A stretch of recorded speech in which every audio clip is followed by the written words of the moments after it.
special group of wounded veterans who are amazing. I've actually visited many of them in the hospital, and they came out better than me.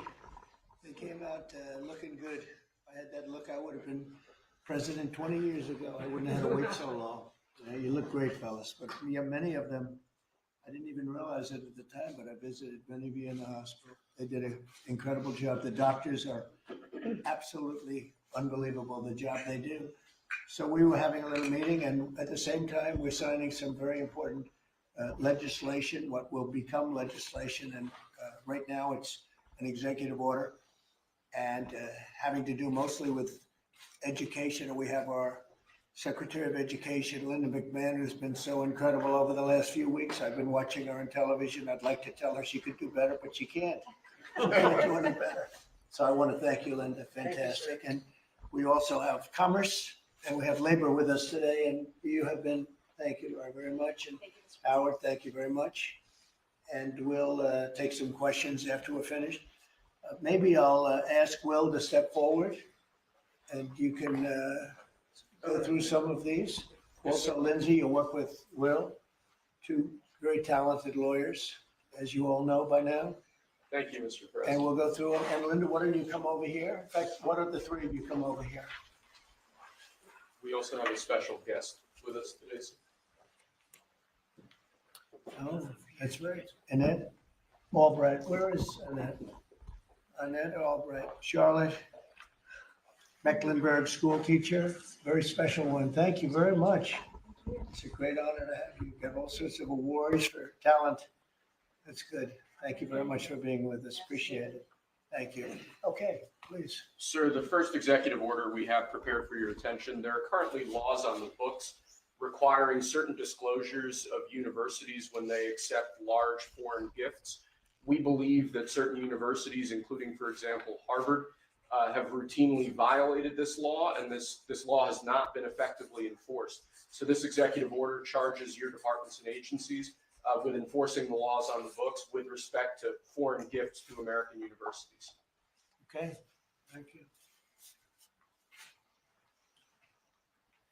Thank you very much. We'll put it right here.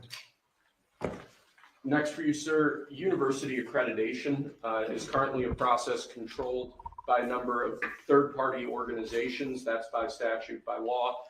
Many of those third-party accreditors have relied on sort of woke ideology to accredit universities instead of accrediting based on merit and performance.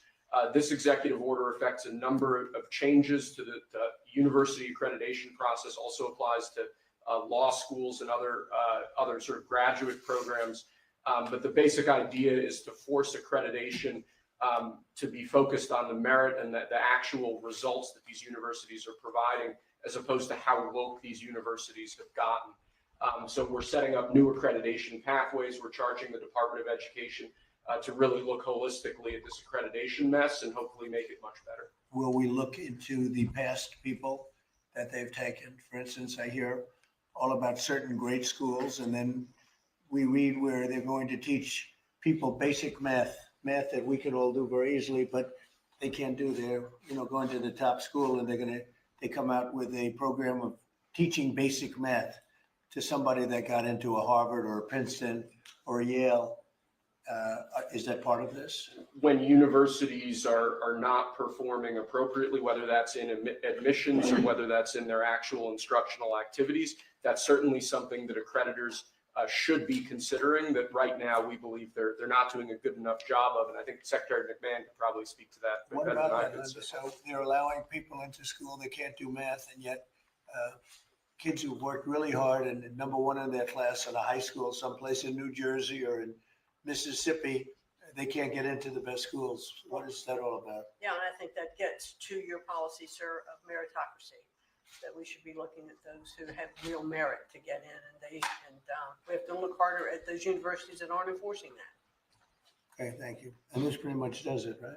Yes, sir. Thank you.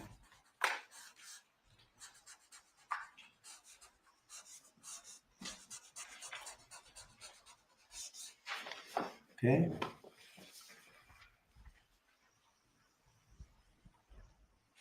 Thank you. Sir, during your first administration, you made promoting historically black colleges and universities, HBCUs, a major priority. This executive order takes existing law on HBCUs and brings it into effect. We're going to be setting up a White House initiative on HBCUs. The basic idea here is making sure that every aspect of your administration is working to ensure that HBCUs are able to do their job as effectively and as efficiently as possible.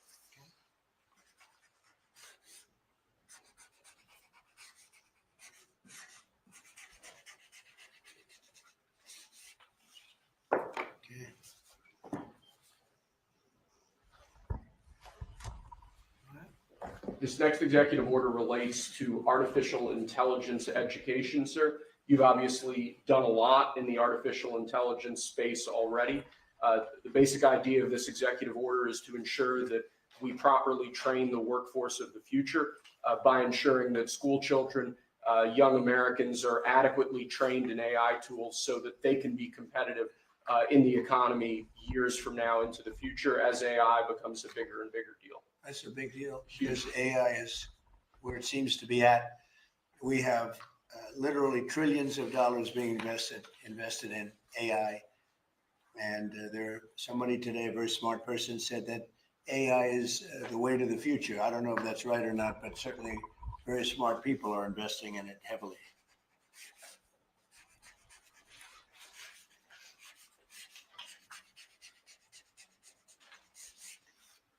Good.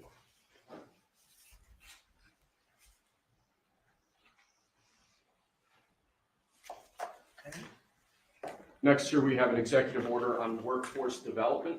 This executive order is going to charge numerous departments and agencies within the government to reshape the way that we do workforce development. One example from the executive order, for instance, we're looking to get the total number of apprenticeships, new apprenticeships, up to 1 million in the country to ensure that in critical jobs areas, in areas where we currently don't have enough trained workers, that we're recreating that pipeline to ensure that particularly as we onshore industrial jobs and new industries, that those industries have the workforce they need to be competitive globally.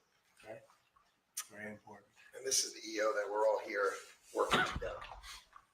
And in a way, this is like a training center, right, for what we're trying to do, which is jobs and great salaries. These are great salaries too. That's exactly. So all those factories that you're bringing in because of your trade policy, we're going to train people in trade craft, bring back trade craft to America so that people can work in these factories with great paying jobs. And we're going to train them and we're going to remake the American dream for all these people. We're working together. Okay. Right, Lori? Absolutely. This plays right into America at Work Tour, which I have kicked off. We will work with our state partners and work with our businesses to see exactly who they need in that workforce. And we will skill and upskill these apprentices so they can get right to work and get in the field and build back this economy for exactly living the American dream. Yeah. Thank you, sir. Thank you, Mr. President. Next, sir, we have an executive order on school discipline policies. Under, I believe it was the Biden administration, first Obama and then Biden, the Department of Justice issued guidance that made it almost impossible for schools to enforce adequate disciplinary policies. This created issues in the classroom for teachers and students alike. Basically, they focused on CRT and sort of diversity ideology instead of actually just enforcing the rules in classrooms to ensure a safe learning environment.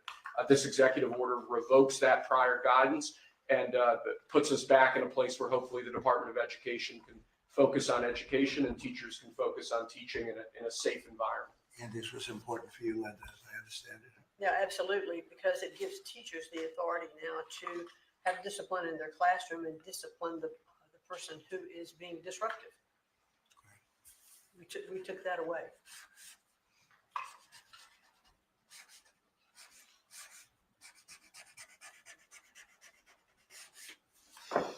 Okay.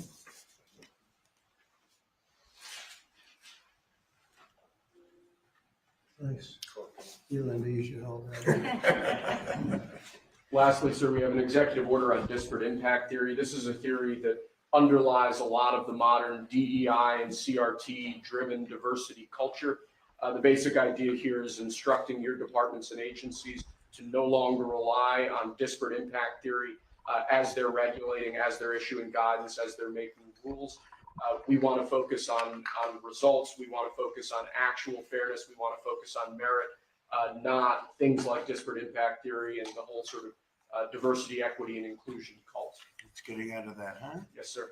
After being in that jungle for a long time.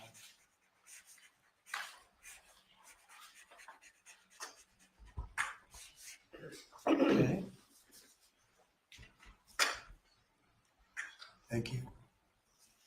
Very good job. Thank you, sir. very much. Appreciate it. Very much. Would you like to introduce again Annette, and perhaps Annette wants to say something? How would you do with that? Annette is right here. Yes, Annette, yes, please come over. Would you like to have some comments to make? I know you're a former Charlotte Mecklenburg school teacher. I'm a North Carolina girl, so it's Yes, nice to Newbern. see you. Yes, from Yes. Newbern. Yes. Thank you so much for having me. Thank you so much. I'm so honored to be here. This has been an 8-year journey for me to raise awareness to the violence that's in public schools and the critical need to address violence in public schools.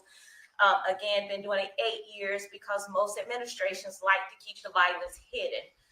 We have 3 students that should be here with us today. We have Austin McCalf, I'm sorry if I say his name wrong, Serenity Baker, and Nizir Taylor from Charlotte, North Carolina, who was shot in the back as he was getting off of a school bus because they thought he was a part of a big brawl that happened inside a public high school. So this is very important and critical legislation that we have to keep our educators safe, we have to keep our students safe, and public schools have to be safe environments. So I think, like I said, I've done this journey alone, I've been on it, but I have a whole team behind me now. I spoke at the RNC and I told millions that Donald Trump and his administration was going to make schools great again, and I feel that we're on the right path, and I'm just honored to be here. Thank you.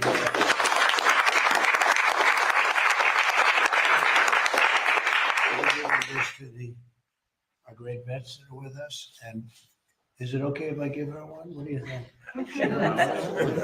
Thank you. Thank you so much. I Thank you appreciate it. Thank very you. much. Thank you. What an honor. Great job. Could I ask Sarah to speak, Berardo? Yes, sir. Thank you. Tell Thank us you. a little bit about these great gentlemen. These heroes, Mr. President, are extraordinary. This is my husband, Michael, and so many of our dear, dear friends who are here today. Many of them have met you, sir, in your first administration in the hospital, many times at Walter Reed. Right?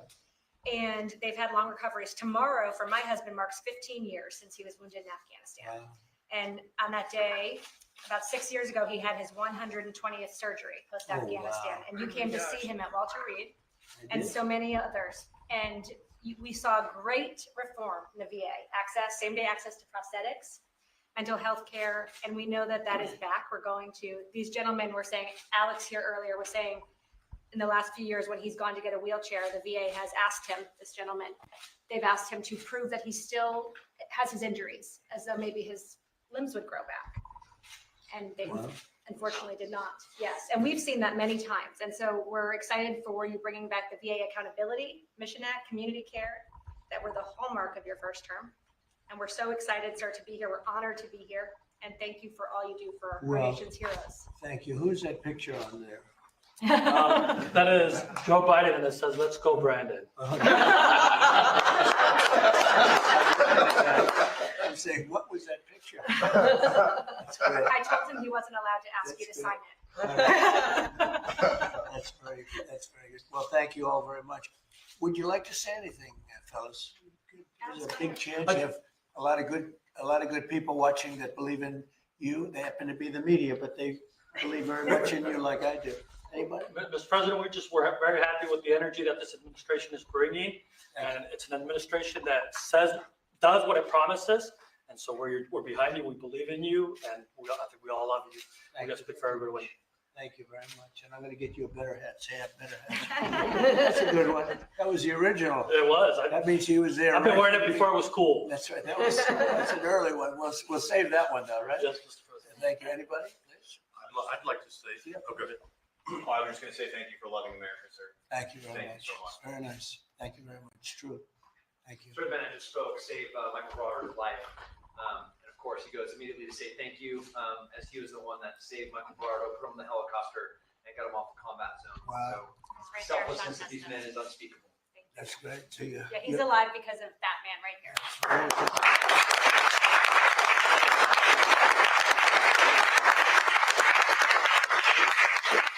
Well, these are amazing people, great heroes. So that's really great. Anybody else? I'd like to say it was an honor to serve. You were worth it. This country's worth it. It's because of what Christ paid for. Thank you. And we have a spirit that people haven't seen in many years, at least 5. They haven't seen. I think even then, because we've been through so much for the last 4 years together, it was so bad. It was so bad what they've done to the borders, what they've done all over the place. And it's really an honor to be with you, all of you. Incredible. And I'm going to give you these coins. And I think you're going to really like them. I think they're the best. These are the best coins. You have your choice. This is gunmetal. I don't know, soldiers like the black, but I think you like this one. It's okay. A lot of soldiers like the black. Here you go. What do you like? I'll go with black. Huh? See, I told you. These are choices. I'll take a black one, sir. Okay, look at this. No, that rarely happens. You're different, huh? Take a black one, sir. Oh, There you go. that's great. Call the military. No, but isn't it, I always say the soldiers, they do like it. It's gunmetal. What do you like here? That's what I heard, that it was I think gonna. gold is. I'm giving him 2. We have 3 girls, One we're for gonna this fight. one right here. We'll get another one. Okay. This is actually fun. I'll take the gold, Mr. President. Like, okay. I thought you were gonna take that gold. Okay, Gold one, sir. okay, you got it. I had an opportunity to sail across the Gulf of America 2 days after you named it right. Oh, wow. Nice. It's been an honor. And now people say it routinely. Yeah. They don't even think about the other, they say it routinely. That's been a Ours. great honor for me. Okay, Take a gold one. okay.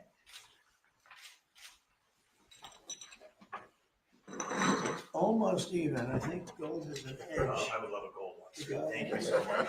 The gold, it picked up at the end, right? So you're all okay? That's good. So I want to thank you very much, and especially, that's a great story. So what do you think of a guy like that? Pretty good. We actually, we all served together. Wow. And Jared over there. So you And guys, oh, forgot. so you guys got hit, huh? Pretty good. You got hit. Pretty good. Amazing, We're in a amazing. pretty tough area in Kandahar, in the Arghandab River Valley. Right, it's outside tough. Kandahar. Their unit had a more than 50% Purple Heart rate, sir, Wow. in 2010. You deserve it. You deserve that and more. We appreciate it so much. Brave, really brave, brilliant people. Thank you very much. Do you have any questions of the guys here? I want to say thank you to the veterans who are here. Thank you so much for defending us. And then I wanted to ask you, Mr. President, because you said you want to bring the tariffs on China down soon. How soon do you want to bring the tariffs on Chinese goods Well, down? that depends on them. We have a situation where we have a very, very great place. It's called the United States of America, and it's been ripped off for years and years. These people know it. We talked about it before you came in. We've been ripped off by every country in the world practically, and friend and foe. And we're not doing that anymore. So what's happened is Howard, how many countries have we spoken to already?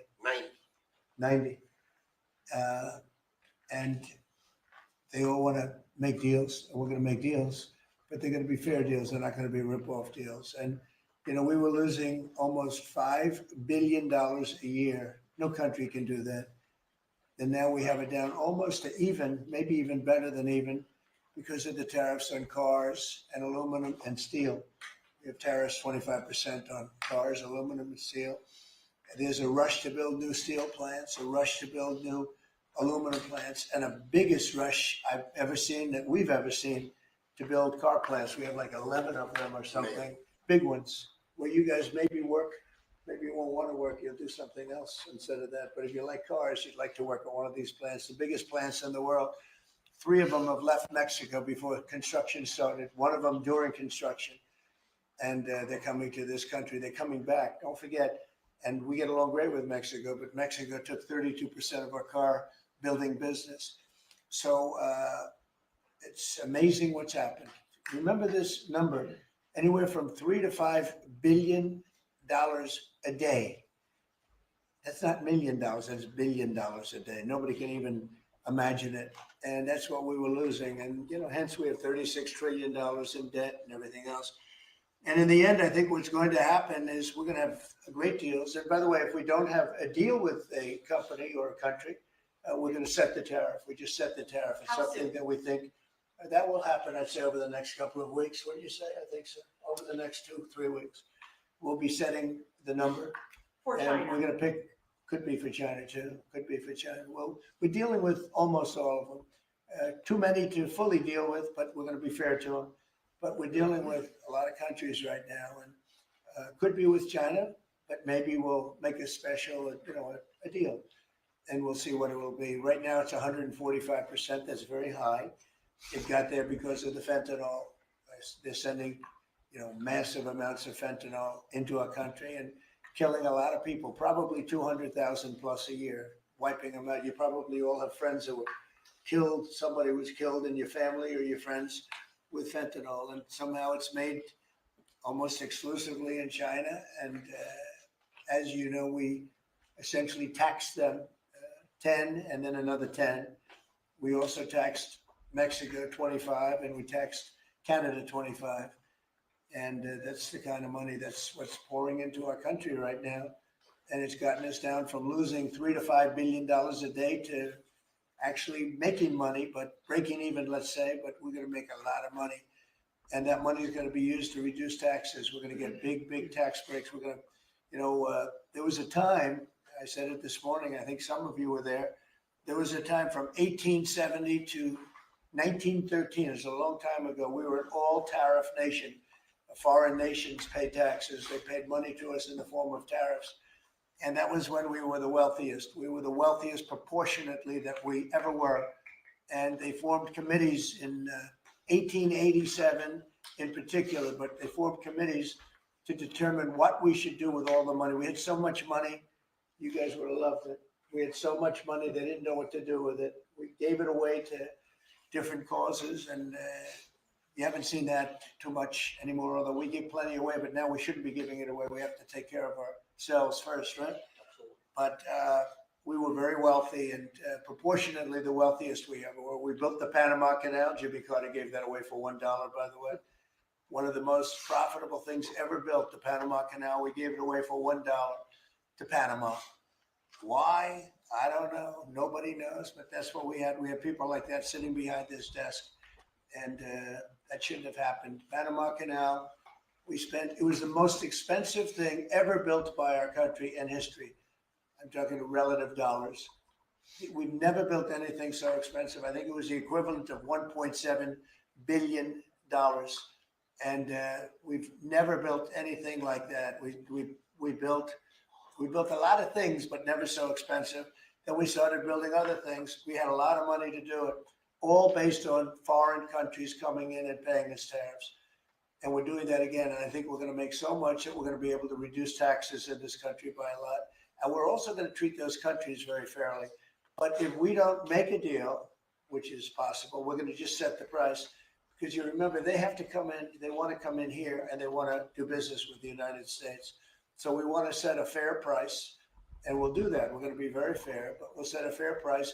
And then they can make a determination as to whether or not they want to do business with the United States. And I think most of them will. And I think we're going to treat them very fairly. Were you worried about what the 145% tariffs are doing to small businesses here in the U.S.? Is that why you're bringing it down? No, I haven't brought it down. I haven't brought it still 145. I haven't But you brought said it in the down. next I few said weeks. it's a high tariff. It is a high tariff, but I haven't brought it down. It basically means China's not doing any business with us, essentially, because it's a very high number. So when you add that to the price of a product, a lot of those products aren't going to sell. But China's not doing any business. They were doing $1.1 trillion. Think of that. $1.1 trillion. You know what that is? And it was just very unfair to us. And we were doing very little, relatively very little with them. It was a one-sided, very one-sided. But we get along. I get along very well with President Xi, and I hope we can make a deal. Otherwise, we'll set a price, and hopefully they'll come here and they'll contribute. And if they don't, it's okay. So on your trip to Rome, there's a lot of leaders attending the Pope's funeral who also said they'd like to meet with you while you're there. Do you have any meetings set up? Or are you Yes, I do. I have a lot of meetings set up. I don't know if I can do it. Do you want to help me out, fellas? I got a lot of meetings. I got every leader in the world, which tells you that we have a good product. It's called the United States of America, and it's great. And these people know about it better than anybody in this room.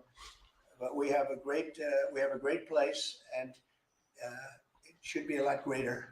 And that's what we're going to do. We're going to make it greater than ever before. It's very simple. Who are you going to be meeting with, President Zelensky? Well, I have a lot of meetings set up. Yeah. And are you bringing anyone with you in the U.S. delegation to the funeral, like Secretary Rubio or former president? We have a couple of people coming. We'll announce it probably this evening or tomorrow. First Lady's going, and some people are coming with me from staff. But we'll have a number of people going. I'm sure it's going to be a beautiful ceremony. So I had one on Ukraine, but I wanted to ask you one about veterans since they are here today, and thank you for your service and sacrifice. I wanted to ask you about the cuts that have been made, including with the VA. Can you assure that veterans like these men here, those that have been suffering from mental health issues or burn pits, for example, will be taken care of even with the cuts? In fact, they will tell you it's been better with me than any president in history. We had a 92% approval rating, which is unheard of, up 50 points from the previous administration in my first 4 years. And we're doing better now. And in fact, now they have something to call in doctor stuff where it's really become, modernized and great, where you don't have to go and travel sometimes long distances to get to a clinic or get to the VA. And I just heard this morning, I was listening to Doug Collins, who's the secretary, who was being interviewed, and the numbers are incredible. The approval ratings are the highest I've never heard numbers like this. It's better than the first 4 years. So no, there's no group of people more important than the people in this room. And I'm not talking about the media. I'm talking about these people right here. There's no group, and they're going to be taken really well care of. It's very important to me. And on the war in Ukraine, are you going to be meeting with President Zelensky? He's asked to meet with you this weekend. Will you be meeting with him this weekend? I don't know that he's going to the funeral or not, but I just hope he gets this thing solved, because we're losing about, think of this, 5,000. I was saying 2,500, and everyone was telling me that's low. 5,000 soldiers are being killed every week, approximately. Think of that. Every week, 5,000 soldiers. But let's say from 3,000 to 5,000 are being killed. They're Russian and Ukrainian. They're not Americans, but they're Russian, but they're people. And they're humans. They're human beings. They have families. They wave goodbye to their son, and then they get a call that the son's no longer there. It's a vicious war. And if I can help solve it, we're not losing our soldiers, but we're losing soldiers, a lot of people. And if I can solve it because of a certain ability, that would be great. And if it doesn't happen, I will say that I think Russia is ready. And a lot of people said Russia wanted to go for the whole thing. And I think we have a deal with Russia. We have to get a deal with Zelensky. And I hope that I thought it might be easier to deal with Zelensky. So far, it's been harder, but that's okay. It's all right. But I think we have a deal with both. I hope they do it, because I'm looking to save. And, we spend a lot of money, but this is about a lot of humanity. This is the worst. I get the pictures, the satellite pictures. I've never seen anything like it of the fields after some of these battles. It's horrible that it's going for nothing. We would have never had this problem. You would have never had that war if I were president. I guarantee you that. And for 4 years, you didn't have it. Are you going to meet with Vladimir Putin? Please. Are you going to meet with Vladimir Putin? I will be meeting in with Saudi Arabia? It's possible, but most likely not. I think we'll meet with him shortly thereafter. What is Mr. Mr. President, Wickoff thank going you. to present to the Federal Please Reserve go ahead. Chairman Please. Jerome Powell, during the Biden administration in the campaign, with inflation raging, he lowered interest rates 2 times. Now, with 2 consecutive months of inflation being down, all economic theory you learn in the 8th grade says it's time to cut rates when inflation is down. He's not done that. Have you had any direct conversation with him? No, I haven't called him. I might call him. I haven't called him, but I believe he's making a mistake by not lowering interest rates. And I think as well as we're doing, we'd do much better. He's keeping rates too high. He historically has been late, except when it came to Biden. He was recommended by a certain person that I'm not particularly happy with, but he will hopefully do the right thing. The right thing is to lower interest rates. So we'll see what happens. I think we're sitting on something that's going to be very good with all the tariff money starting to come in. Our country is going to be doing really well, and hopefully he'll be doing. We don't have inflation. Groceries are down. When I first came in, people were there. They hit me with the first day that I was president. Somebody started screaming at me that eggs are up. I said, I just got here. And in the first week, they were going crazy. You remember that, Linda? They were going crazy. They're saying egg prices are too. I said, I'm here for 1 week. Just leave me alone. This is the fake news. And I said, what can I tell you? But Brooke Rollins, our Secretary of Agriculture, and a group working with her have done an amazing job. And egg prices have gone down 87%. Energy now is down $65 a barrel. They have some energy selling gasoline for less than $2 in a couple of states. Alabama, a couple of great states, but all over the country, it's way down from what it was 6 months ago, 3 months ago. And that has a lot to do with the war. When Biden allowed energy to skyrocket, it just skyrocketed. It was out of control. Russia made a lot more money because they make their money on energy. And I kept saying, he supposedly wants to end the war, but he lets energy go out of control. Well, I've gotten it. We are drilling like crazy right now, and we have it down to $65 a barrel. It went up to almost $100 a barrel. And at that number, Putin and Russia made a lot of money. So I think one of the reasons, look, I think he has a certain respect for me. But one of the big reasons is oil prices are down. I think this is a good time to get the war settled. Thank you. Just one more question. Thank you for that question. For those of us that live here in the district, you said when you came in, you were going to make Washington, D.C. great again. Right. One of the issues we've got right now is we understand there might be an imminent deal between the owner of the Washington football team, whatever you want to call them now, Commanders, and locally in getting the Redskins back to DC and RFK Stadium. That's on federal property. Right. Are you going to be involved in that negotiation? Yeah. And would one of the stipulations be they change their name back to the Redskins? Oh, I see. Well, that's a little bit, nobody's asked me that one. Look, I think when the Indian population is a great part of this country, a great heritage. And we were talking about Massapequa, Long Island, the Chiefs, they call themselves the Chiefs. Well, the Kansas City Chiefs, they're not changing their name. A great team, great people, great owners, great coach and quarterback. I love the quarterback, like his girlfriend too. His wife, his wife is great. She's been a big fan. His quarterback's mother is incredible. I like that team. They're called the Chiefs. And frankly, I see nothing wrong with it. They call them the Warriors, and not that team, but a lot of other teams, and all of these Indian surnames and different names. And I'm saying that I think that's a positive thing. And when you go back to Indians, they poll this. They don't know why these names are being taken off. They're trying to. I think it's degrading to the Indian population, and it's a great population, and they like when they're called by various names. Now, Washington. The Redskins, perhaps that's a little bit different, but I can tell you that I spoke to people of Indian heritage that love that name and they love that team. And I think it's I think it's a superior name to what they have right now. And it had heritage behind it. It had something special. But a lot of the names having to do with, different places, not just Indians, but I think they changed the name of the Cleveland Indians. Why would you take the name Indians off the Cleveland Indians? And now it's called the Cleveland something else. Guardians. Right? Guardians. It just doesn't make sense to me. So we're about bringing common sense back to this country.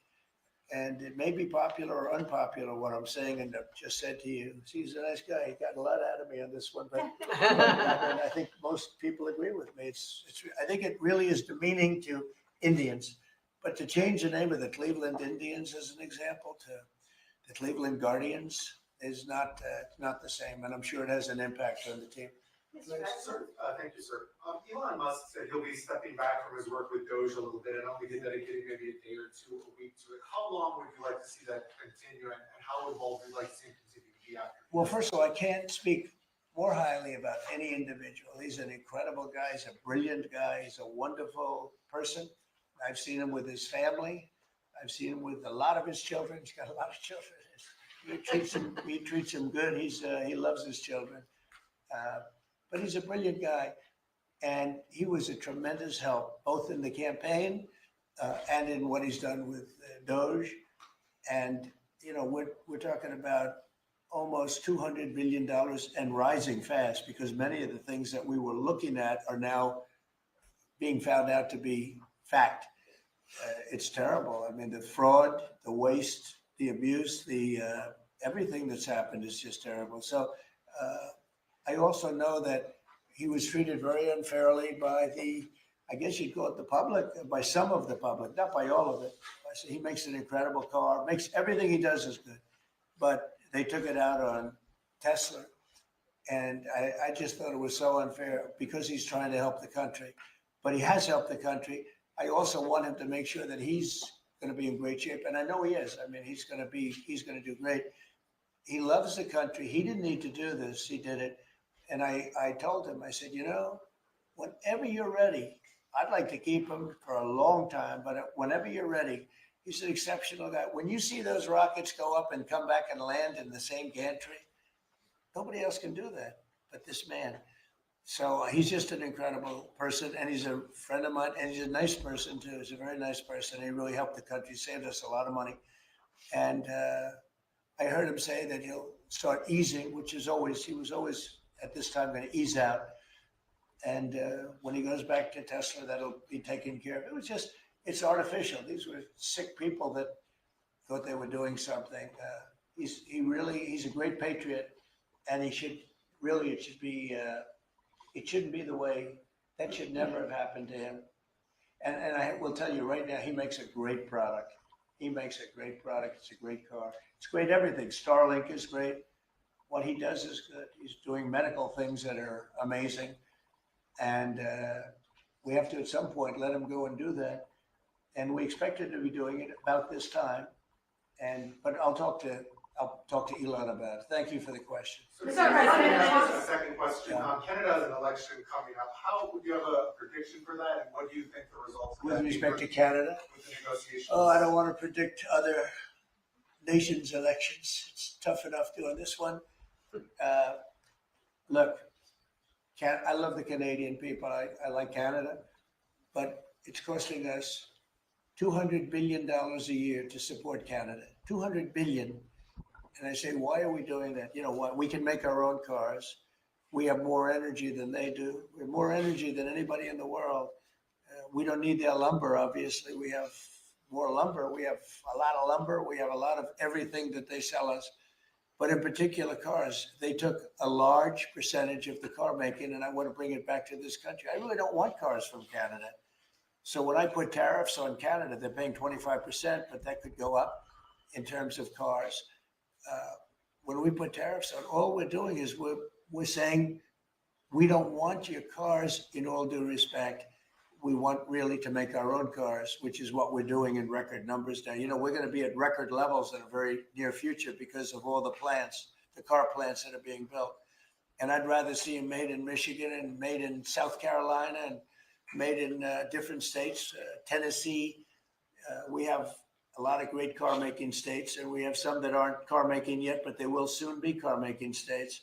And that's what I want to see for our country. At the same time, I want to help Canada. I have spoken to the current Prime Minister. He was very, very nice, I will say. Very nice. We had a couple of very nice conversations, very good. But I don't think it's appropriate for me to get involved in their election. Mr. President, On on Ukraine, if I may, this deal that you have with Russia, does it include recognizing Russia's sovereignty over Crimea? Well, everything is good. Look, I just want to see the war end. I don't care as long, if they're both happy, they both sign an agreement. I have no favorites. I don't want to have any favorites. I want to have a deal done. I want to save the lives. Now, with that being said, we're spending hundreds of billions of dollars through Biden. Biden should have never let that war happen. We're spending hundreds of billions, maybe $350 billion we've given to Ukraine. And we could use that money right here. So I'd like to see that. But most importantly right now is when I see the pictures, the satellite pictures of the battlefield, if I can stop that because of an ability I have to do things, I want to see if I can do that. Mr. President, you on tariffs, you just mentioned that 25% could go up on cars in terms of Canada. Does that mean that you're considering changes to the auto tariffs and auto parts? No, we're not considering it now, but at some point it could go up, yeah, because again, we don't really want Canada to make cars for us, to put it bluntly. We want to make our own cars, and we're now equipped to do that. They took a lot of our car business. Mexico too took a lot of our car business. We want to make the cars here. I'm running this country. I'm not running Canada. And that's why I asked Trudeau, who I call Governor Trudeau affectionately, but I asked him, why are we spending $200 billion to support Canada, to subsidize Canada? And he was unable to answer the question. I mean, why are we doing that? And I have to be honest, as a state, it works great. As a nation, considering the fact that most of the nation, 95% of Canada, what they do is they buy from us and they sell to us. They sell to us. If we didn't buy their oil, and we don't need their oil. We have more oil than anyone, but we don't need their oil. We don't need their lumber. We don't need their cars. We don't need anything. So I said, why are we doing this? Why are we spending $200 billion? It doesn't make sense. If we needed something, that would be a different subject. So I'm working well with Canada. We're doing very well. We're working on a deal. We'll see what happens. But again, why, representing this country, why are we spending $200 billion to support and subsidize another country?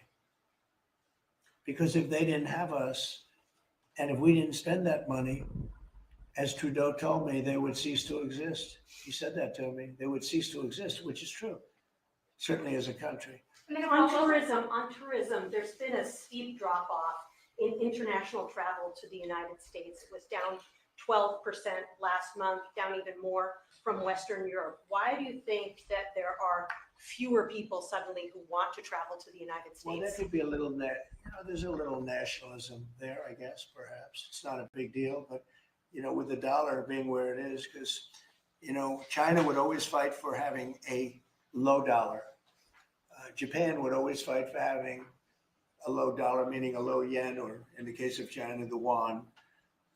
They'd always want to have, I'd speak to President Xi a lot. I'd say it's unfair that your yuan is so low. I'd call up a great man, Prime Minister Abe, great man, Shinzo, who was unfortunately assassinated. And I used to tell you, he was a good friend of mine. I used to say, Shinzo, you can't let your yen go down. It makes it very hard for us to sell tractors. It makes it very hard to us to get tourism. And our dollar is a little bit on the low side. And that means that a lot of tourism is going to come in. But I could see a little bit of nationalism at work. And I could see it likewise with us, not wanting to go to certain countries. But that will work out very Do easily. you think some people are scared to come here because they hear the stories of tourists who are detained for a few days No. or even a week or two? No, we treat our tourists great. We're the tourism capital of the world. There's no place like this. And there may be a little bit of nationalism, but I doubt it. I actually doubt it, yeah. Mr. President, has there been any direct contact between the U.S. and China trade at all? Yeah, of course. And Every day. every day. And then secondly, would you support a millionaire tax? I think it would be very disruptive because a lot of the millionaires would leave the country. In the old days, they left states. They go from one state to the other. now with transportation so quick and so easy, they leave countries. You lose a lot of money if you do that. That would, and other countries that have done it have lost a lot of people. They lose their wealthy people. That would be bad because the wealthy people pay the tax. Okay? So how did the talks today go in London? Do you think that the asks from Ukraine and Europe I think they went well. I mean, you know, we got to get two people, two strong people, two smart people to agree. And as soon as they agree, the killing will stop. But yeah, I think they went well, pretty well. So Mr. as you President, said, watching the. we understand that you, your economic team, many of them are here today, JD Vance, has negotiated what's called a monster trade deal with India, like biggest one ever. Can you share with us what some of the framework of that might be? You said England. India, India? India, No. Muslim. They're not very complicated, these deals. It's about the tariffs. India charges almost more than any other country in the world. And believe it or not, we do very little business with India, other than the fact that I like the Prime Minister very much. He's a friend of mine. He was here 2 weeks ago, as you know. And we stood right outside, did a news conference. Unfortunately, the grass was very wet. It was very hard for people to stand on the grass. They got their shoes all ruined. But other than that, it was a very good news conference. And he's a great guy. But we do very little business. You know why? Because their tariffs are so high. They have among the highest tariffs, higher than China. They have among the highest tariffs in the world. And I understand they're going to reduce those tariffs, but it's really sort of their problem, not ours. We do very, very little purchasing in India because and selling. We do very little selling. I mean, Harley Davidson, I said, how are you doing in India? This is about 6 years ago. They came to lunch as a great American company. They make the motorcycles. And I said, how are you doing in India, as an example? Well, we don't do any business there. Why? Because the tariffs are too high. I said, that's interesting. Well, what are you going to do? He said, well, we're going to build a plant in India. And that's what they did. I don't want that to happen. They were forced to build a plant. Well, essentially what we're doing is the same thing. Remember, there's no tariff when they build their plant here. And everybody wants to build because they don't want, and the higher the tariffs go, the more likely it is they come in and build a plant, you know. I mean, if it's 25%, that's fine. If it's 50%, you'll get more plants. 75, you get more. At 100, you get more than that.